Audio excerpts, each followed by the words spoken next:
led the first fleet? It's a question that points us to one of the most significant figures in Australian history, a leader chosen to guide 11 ships and over 1,000 people across the vast and dangerous ocean to an unfamiliar land. Who was the individual entrusted with such an enormous responsibility? Stay with us, because by the end you'll know the name of the person who led this daring mission to Australia. In the late 1700s, Britain was facing a crisis. Its prisons were overcrowded, crime rates were rising, and British society was under strain. The British government was desperate to find a solution, and their answer was to send hundreds of convicts, along with Marines, officers, and supplies, to establish a new colony. But this mission would need a capable and brave leader, someone skilled, resilient, and ready to face the unknown. In 1787, 11 ships gathered at Portsmouth, forming the first fleet.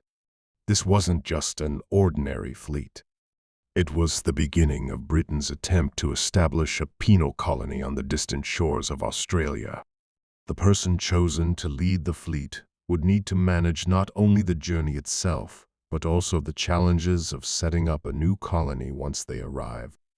Each ship was packed with supplies, food, livestock, tools, and people, everything required to start life in a new land.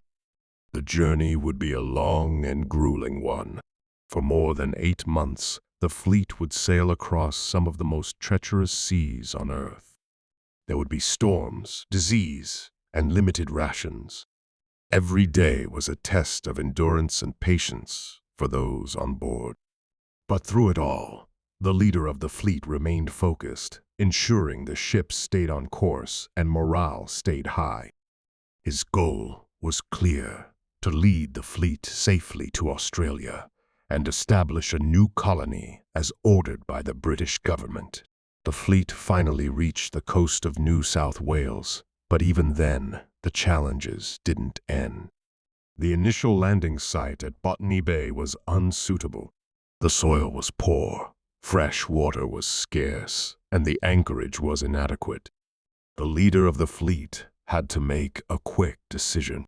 He chose to move the fleet further north in search of a better location, leading them to what is now known as Sydney Cove. It was here that the first fleet finally found a suitable place to establish their settlement. So, who led the first fleet on this incredible journey? The man at the helm was Captain Arthur Phillip. As both the leader of the fleet and the first governor of New South Wales, he was responsible for establishing the first European settlement in Australia, forever changing the history of the continent.